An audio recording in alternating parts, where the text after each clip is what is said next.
Now I have a start button. Oh, no, it's gone. All right.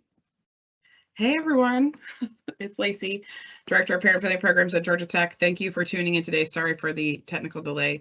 I'm still learning all the things now that Tyler has moved on to a new position. So this used to be Tyler's job. So welcome to What's Buzzing at Georgia Tech with Going Global at Georgia Tech. We've got Meg Sonstroem from OIE, who is an exchange advisor who is going to share a little bit about what you need to know about going abroad, your student going global. I'm going to put her on the screen here, and I'll be in the background in case we have questions. Thanks, Meg.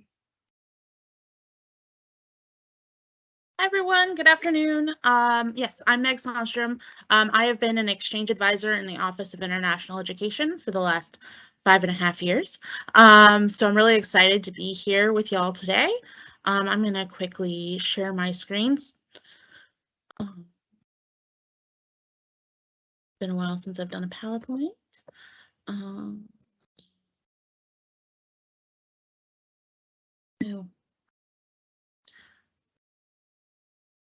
right. Can you see the PowerPoint? We had it, and then it just disappeared. Oh, no. Okay. It was on there, and then it disappeared. I hate having just one screen. The worst case scenario here. 1 second.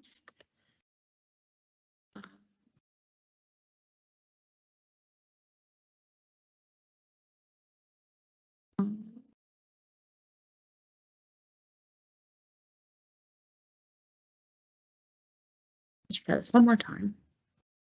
Not sure.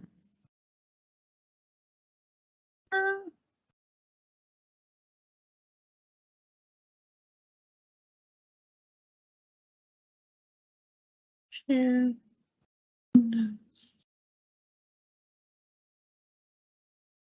All right. I think it's a problem if I do this, right? Oh, no, it's showing good. Great. Sorry, everyone. Yes, so I'm going to talk about going global. Here's kind of a roadmap of what I'm going to talk about today, and I will be happy to take any questions you have at the end. So we're going to be talking about study abroad, the Global Research and Internship Program, which I regularly refer to as GRIP, just in case I slip in that acronym, the international plan, on-campus internationalization, and how to keep up with our office. So these are our basic eligibility requirements for students to go abroad. By the time a student steps foot on a plane, they have to be 18 years old. They have to be a full-time degree-seeking student at Georgia Tech. And they have to have completed 2 semesters of college-level degree-seeking study for the majority of our programs.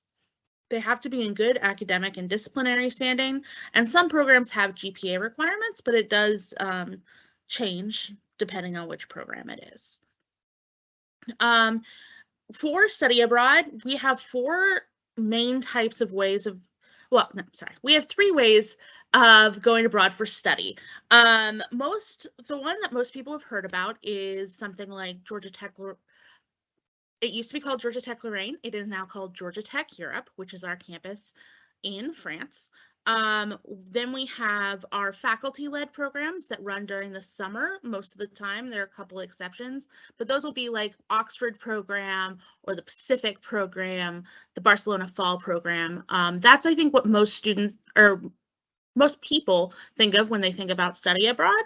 It's when our students are going abroad with other Georgia Tech students and a faculty member and traveling and learning. And then the last kind that I work on is exchanges. And these are programs where our students go to one of our partner universities and they spend a semester or a year studying there. For all of our programs, students earn in-residence credits. So if you've heard of the 36-hour rule that says that you have to take your last 36 hours on campus, that is not applicable to any Georgia Tech study abroad programs, including exchanges. Students can go abroad for the fall, spring, summer, or the academic year. They can go in a group or, like I said, to a partner university. And most of the programs charge in-state tuition for all students. The exception to that is with Georgia Tech Lorraine, which again is now Georgia Tech Europe. They have an additional out-of-state student fee added each semester. For exchanges, this allows students to satisfy the degree requirements. Most exchanges charge in-state tuition. The only exception is we have a couple of fee-paying options, in which case everyone would pay the same no matter what, but the majority pay in-state. We have over 70 partner universities, and students can go for the fall, spring, or academic year. They don't tend to have a lot of summer options. We just have a couple. The deadlines, if students want to go in the spring, is September 1st, and for the academic year of the fall is February 1st. Faculty-led study abroad is when students travel with Georgia Tech students and faculty members. The coursework is in a variety of majors, and some can be general. So I think like the Oxford program is usually one that students go on earlier, and so it focuses on like prereqs and things like that. Whereas we have very specific ones. I think like aerospace goes to Limerick, for example. So there could be major specific coursework. As I said, most programs charge in-state tuition with the exception of Georgia Tech Europe. The program deadlines vary and some programs do fill quickly. So it's really important to review our website to look to see when those deadlines are coming up. Of course, financial considerations are always important, really honing in on that in-state tuition. If students have Hope, Zell, Stamps, President's Scholarships, Tech Promise, all of that travels with them. So they are able to use that on their semester abroad. We also have Georgia Tech scholarships where students can apply for, I think it's now 6 different scholarships with one application. And that can be a really great opportunity. We also have outside study abroad scholarships available. And even better than that, we actually have someone in our office who specializes in study abroad scholarships who can help students find scholarships based maybe on their major or where they're going. Sometimes there are special scholarships for students studying, I don't know, aerospace in Japan. So we have a scholarships advisor that can help students look at that. Our fourth sort of type of program is the Global Research and Internship Program. The Global Research and Internship Program allows students to intern abroad in their industry, in research, startup, nonprofit, and governmental settings. For the most part, it is 3rd, 4th, and 5th years. The majority of internships that students get are paid. And these can be combined with a co-op program. So if a student is working for an international company, they might be able to do something in the US and then do something abroad. Also with study abroad, we have students who will spend a semester studying and then a semester doing an internship. And it also goes with the international plan, which I will be talking about shortly. For students who are a little bit less further along, we do have our summer internship cohort, which runs essentially like a faculty-led program in a lot of ways. It's for 1st and 2nd year students, and it runs during the summer. It's 10 weeks and 6 credits, and it actually, I believe, is only going to Ireland, and students will be placed in an internship during that program. Of course, there are other ways to go global. We have Georgia Tech has international service learning, engineers. We have students who've done Engineers Without Borders, volunteering, senior design, etc. Students might also do an independent study or independent projects with a professor, or go on non-Georgia Tech study abroad programs. The international plan is what I refer to it as a honors in international education that students can earn. It is a degree designator. So it is like an honors degree, but it says international plan. It requires students to take 3 globally focused courses and a senior capstone course. Students will study or intern for a total of 26 weeks during their time. They demonstrate proficiency in a foreign language, and they will also develop intercultural skills and a global perspective on their majors. My personal favorite thing about the international plan is students will get a stole when they graduate with the flag of the country they spent the most amount of time on while during their time at Georgia Tech. And maybe just part of me is a little jealous. So there's a special graduation ceremony and special stoles given to students who graduate with the international plan. A couple of FAQs about the IP. There's no cost to join the international plan or to be in it. The only costs associated are those with going abroad. Undergraduate students in participating majors have to have at least a 2.7 GPA.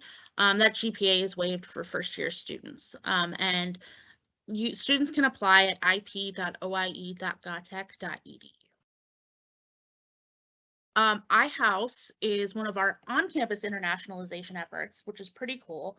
It is a residence hall where 50% of the students are GC degree seeking students and 50% are incoming exchange students. There's no required coursework.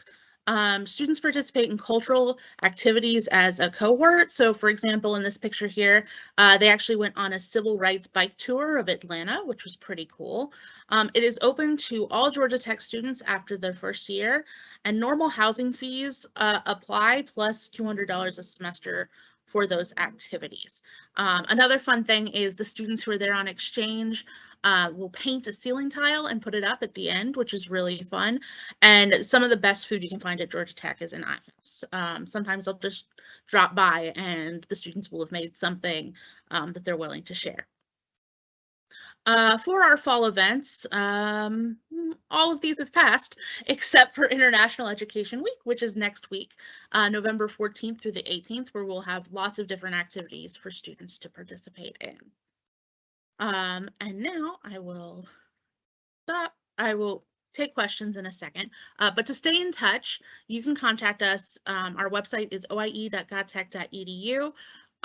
Finding program-specific information is in Atlas, which is atlas.gatech.edu. We are physically located on Cherry Street, which is right in front of Tech Tower in the Savant building. And you can also follow us on Instagram and Facebook.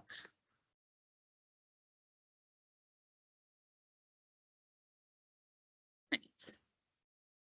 So I hope I have some good questions. So, well, one question we've got, and families, go ahead and write in the chat if you have additional questions that we can ask Meg. But one of the questions is, what is the name of the scholarship advisor? So I guess if they want to find out that information.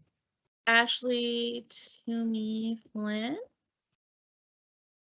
And let me see, I can pull up her email address real quick too. I should have it memorized by now, but I don't. I can never remember if her married name is in her email address. I can pull it up too if you want to. You got it? Okay. So some of the questions I get while we're waiting for other families to type in questions is, what is really the benefit? My student really wants to go, but I never went abroad, or I never had the opportunity to go abroad, and why should my student go abroad? What is the benefit to them developmentally? Yeah, absolutely. So there are a lot of different benefits. One thing is, I believe 76 of employers it now seems so old, 2016 study. In my head, that's still 4 years ago, right? Said that they take a greater interest in students who have studied abroad. It's a really great resume booster. It's oftentimes the first thing students are asked about when they're going to a job fair. It's a great connection point, but also studying abroad gives students a lot of soft skills that are really great to use in their career. Georgia Tech is great at training engineers, but study abroad forces students to be outside of their comfort zone in a way that really teaches them to connect with people from all over the world. So it's a really worthwhile endeavor, in my opinion. Right. Yes, I think so too. I never had the opportunity when I was, as a first generation college student, I was never able to study abroad, but I was able to later in my career take students abroad on a couple different trips, and that was so powerful for the students as well as myself. So it definitely changes your view of the world and where your place is in it, I think. So you see the next question there. Yeah. Does Georgia Tech? Yep, you want to get that one? Absolutely. So it depends on the program. For exchanges, students plan their own flights. We play no part in it. Some programs that are especially shorter summer programs, there might be a group flight option for students. I think that's true for the Oxford program, for example. But oftentimes students are actually able to book their own flights if they want to do travel either before or after. I can send the PowerPoint to Lacey to have it available offline.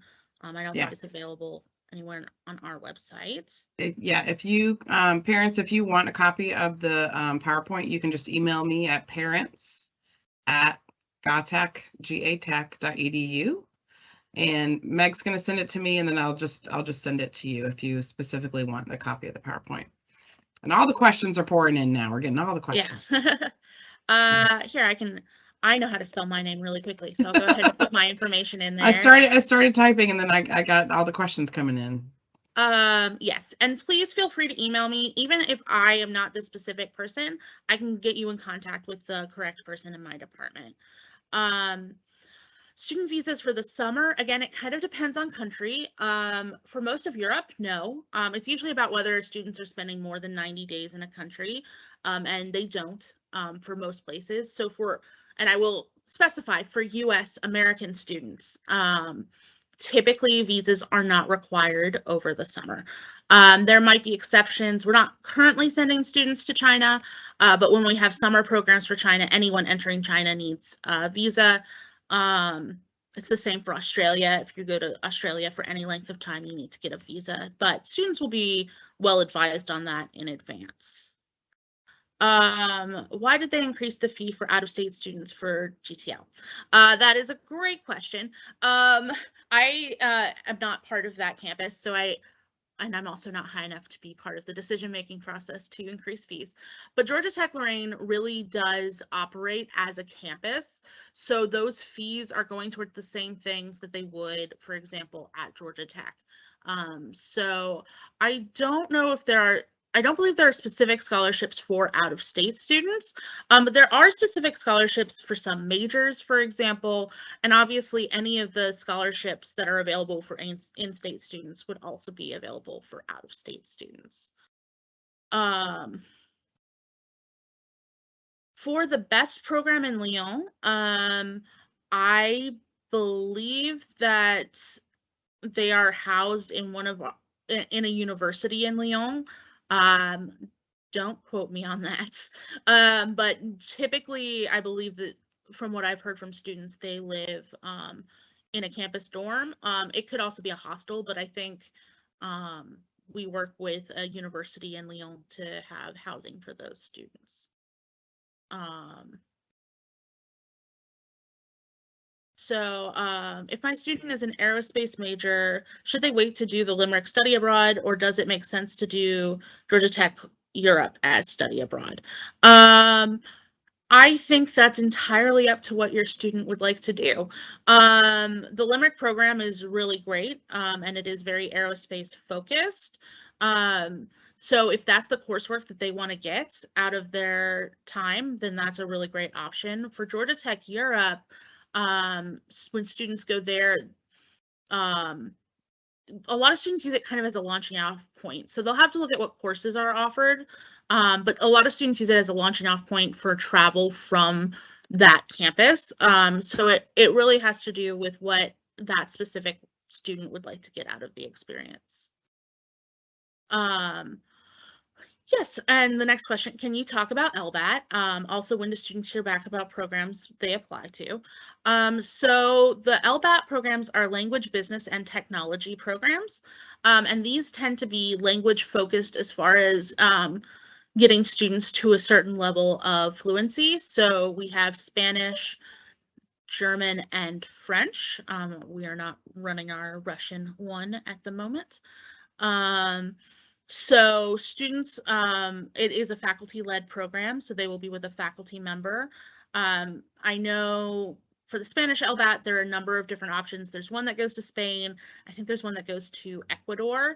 And for French, there's one that goes to France, and there's been one that's gone to Senegal in the past, and then Germany also for the German.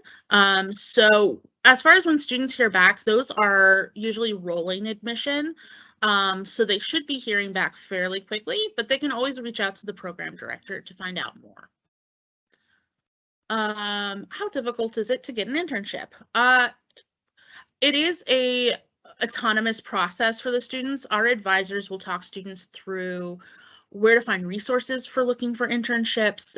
They will give them all the information. People post internships on CareerBuzz even. So we talk them through the process. I will say Georgia Tech students tend to be pretty good at getting internships.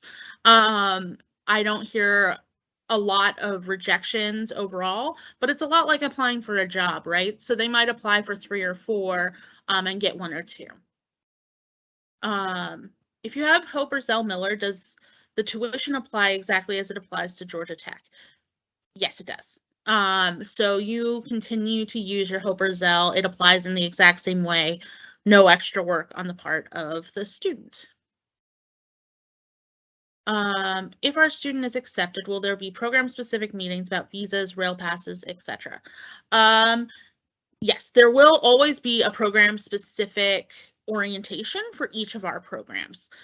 What exactly is covered in those will depend on the type of program, but we're not going to let students not apply for visas if they need them. So there will be plenty of information sent out to them about those things.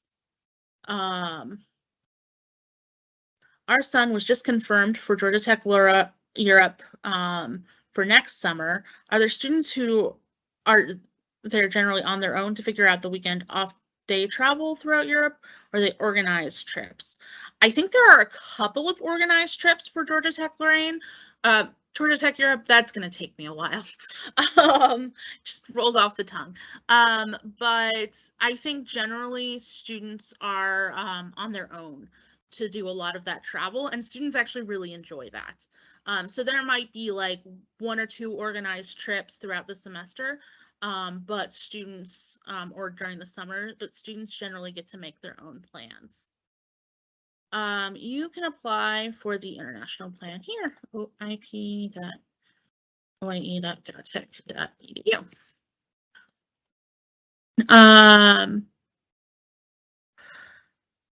My daughter is interested in studying in Seoul due to worsening geopolitical situation. We have to decide as a family if she cannot go next fall. What would be the course of action? Will she get a chance to complete her year at Georgia Tech Atlanta campus as usual? I am not quite sure what geopolitical situation we're talking about here. Possibly North Korea is maybe what you're talking about. We follow State Department warnings. So if the State Department tells us that it's unsafe for U.S. citizens to go to that country, we do not send students, and that is how we make those decisions. If you're referring to the incident that happened in Korea over Halloween, that was a huge tragedy. It breaks my heart. No Georgia Tech students were hurt in any way or there, but that wasn't really a political situation. That was just really a tragic accident. Yeah. Meg, if I can just interrupt for a second. I know there was another question a little bit further down about South Korea. One of our students in our office was there for a year last year. So, and she's happy to answer any questions from her perspective as a student. So if people want to email parents@gotech.edu, I can connect you if you'd like to hear from a student's perspective. And she's been to some of the study abroad fairs and shared her perspective at the meetings as well. But if anyone wants to email at parents@gotech.edu, I can connect you with Rachel in our office. Yeah, Rachel is lovely. She was one of mine. Yes, and I am also, I didn't mention before, I am the exchange advisor that works specifically with programs in Asia, Oceania, and the Middle East. If you have concerns, please feel free to reach out to our office. We are happy to talk to you. If you would like to talk to someone above me, that's fine too. Both my supervisor and our director are happy to talk to parents about concerns as far as political situations go. But please reach out. Like I said, we're more than happy to talk to you. Do Georgia Tech grants travel with students on exchanges? Yes, they do. Always double check with financial aid, but any financial aid students have, with very, very few exceptions, travels with them. Could you talk some more about the Japan program? So I'm not sure which Japan program you're talking about, but we have a couple of different options. So we have faculty-led programs that run in Japan.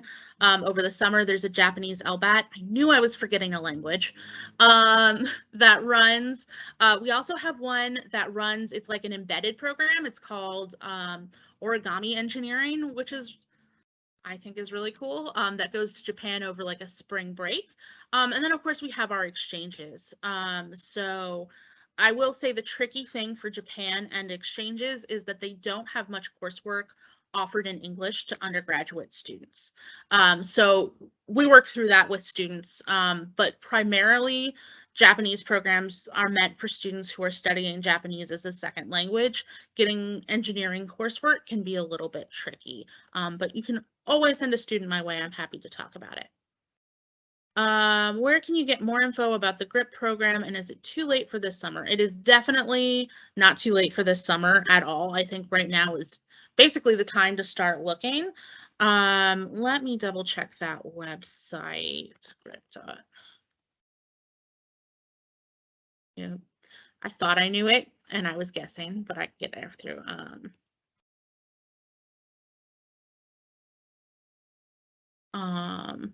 She's off by one. Okay, so this is the GRIP website. And again, I think this is about the normal time for students to be looking for summer internships abroad. So definitely have your students get in contact with one of our advisors.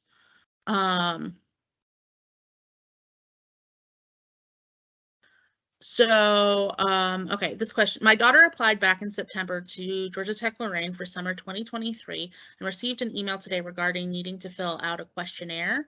And she may or may not be accepted still. Can you explain this step in the application process and when students will know for sure if they're accepted or not?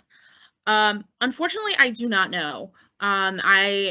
Georgia Tech Lorraine kind of operates in a little different office than mine.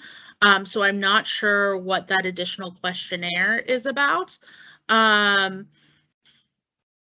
So I can't explain what that step is in the application process. But I think that, again, that's a rolling program, so she should be informed pretty soon after getting that information.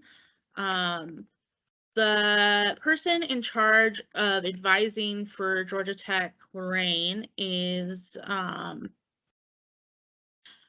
Allie Crane. Let me find I'll get it. I'll get it. Okay, If you want to go to the next question, Thank I'll you. get it. Yes, so Allie Crane is the one who can answer those questions. On the application for the BEST program, it says the decision date was in February, but then it also said the program fills up by December. Do they notify you on a rolling basis, actually? So it definitely, we'd have to look specifically at that program. The decision date is usually it's like an internal thing that we use to make things work in our systems, but I believe that it is still on a rolling basis. And so students should know by December at the latest, but definitely have your student reach out to the program director. My son is thinking of studying abroad in Lorraine this summer. Is the deadline still February 1st? I believe so, yes. My daughter told me there's a $500 application fee, which is non-refundable. She did not apply because of that, as she's waiting to hear about an internship. Is the fee refunded if a student gets an internship at the same time? That's an excellent question. The answer is no. So the $500 application fee is partially there, because all of our programs require a lot of pre-planning on our parts, whether that's negotiating with our partner university or figuring out the costs for students and fitting them into as far as what the budget's going to work for that program. So that $500 application fee, which I'm assuming is an exchange, is non-refundable if the student backs out of the program. So again, she is always welcome to reach out to us. But we don't make an exception to it being non-refundable for internships. Is Limerick for upper class aerospace engineers? It looks like higher level classes. I believe that it's 3,000 and 4,000 level courses, but the website will have a list of classes that have been offered in the past, which will give, or what they will be offering, which will tell you exactly what they have. My student is registered for the Spain program. Anything specific to know or plan? So when you say the Spain program, we have a number of different programs in Spain, so I'm not sure which one that is. But definitely reach out to either the advisor for that, which if it's an exchange, it's my colleague Andrea, or to the program director of that. I know Spanish, like I know for Spain, like if they're going for a semester, there's a visa process they need to go through. But I can't say when I don't know exactly which Spanish program it is. What is the structure of the Oxford program? That is a great question. So they spend the first half of the program traveling around Europe. So for, I believe it's the first 6 weeks, they're traveling around Europe. There are different tracks that might take them to slightly different places, but they go to Italy, France, Germany, many, many different countries. And then the second half of the program is spent at Oxford University in Oxford, England. And all of their classes will be based there. Do students need to know the basics of a language for LBAT? It depends on the LBAT. So some LBATs are set up for elementary speakers, maybe 1,000 or 2,000 level, and you can see based on the course levels that they offer, where some might be more advanced. So if they're offering 3,000 or 4,000 level courses, generally I think a student would be expected to know some of the language before and meet those prereqs. Can someone study abroad in Lorraine in the summer and be a resident assistant in the fall in Atlanta, or will those two commitments overlap? I don't know the answer to that. I don't know what the commitments are for RAs and when they're required to be on campus. I would definitely reach out and see. I think generally those dates are pretty well known in advance, so I would recommend in the application process finding out about when those are, and Lorraine will already have dates set, so you'll know when it's ending. I see that we've already talked a little bit about study abroad in South Korea, and how to contact. We have yeah, our student who has returned. We don't typically I don't think I've ever connected parent to parent, but maybe Rachel would be willing. Who is the program coordinator for the Spain program? Again, I don't know what exactly Spain program means. It is either Andrea Henriquez is the exchange advisor, and I can put her name here. I can spell her name. Is the exchange advisor. Otherwise, the faculty member should be listed, and the program coordinator would be someone maybe in our office. Kayla Cooper is, I'll put her name too, is our general FLSA advisor.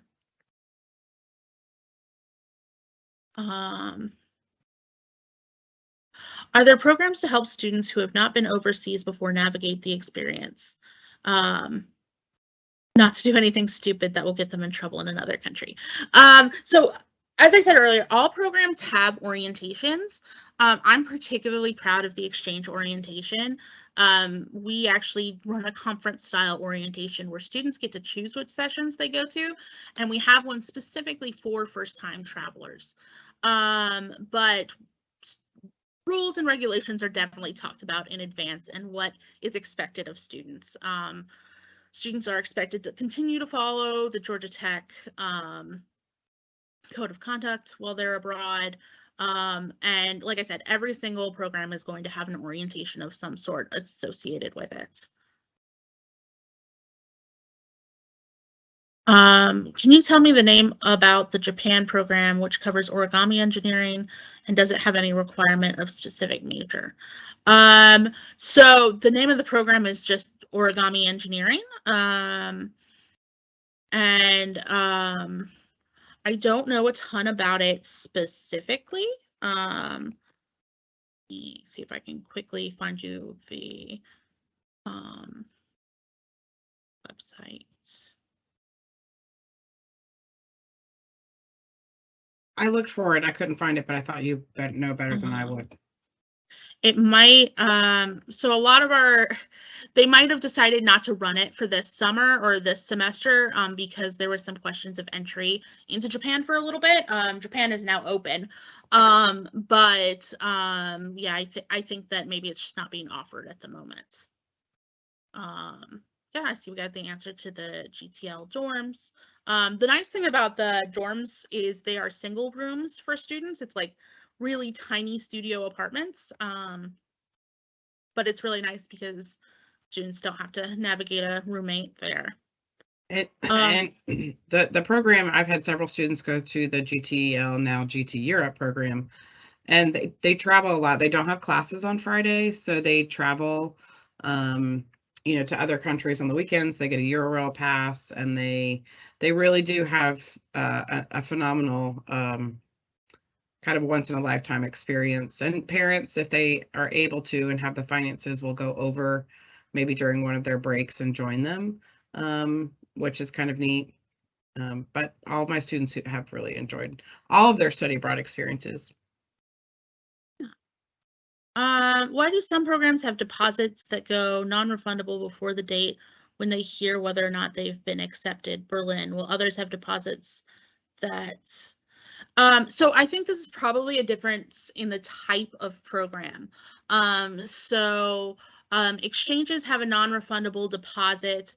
It's actually not, it's refundable if the student isn't accepted into the program. And now I'm not going to say it across the board because I am not 100% certain, but that deposit, it's not actually a deposit, it's a program fee for exchanges, is non-refundable. If anything happens on our end, we will refund it. But if a student backs out, it is non-refundable. And I think the dates that things are refundable or not refundable by depends greatly on when we start spending money on that program. So if we have a certain number of students who are committed to a program, that money it's already allocated and planned on being used. So again, I think that's kind of program specific. So I think there might be one more question that just came in, and then I think we doing good. Do I know when the itinerary and dates for the GG European Union program will be available? Wow, from 2019. It's been a while. So I don't know when it'll be available. I know that program proposals are not all in right now. I would say definitely by February. But feel free to reach out to the faculty advisor for that program or to our I'll put her name, Kayla, again, to ask specifically what might be going on with that program. Okay. Well, thank you, Meg. I'm going to put myself on the screen here for 1 second. So we appreciate Meg for taking time to come and join us today. I know we had lots of people tune in to ask questions, which is wonderful. Now that we're kind of coming out of COVID, so to speak, we know our students are wanting to travel and families just have a lot of questions, which is understandable. Lots of questions before COVID.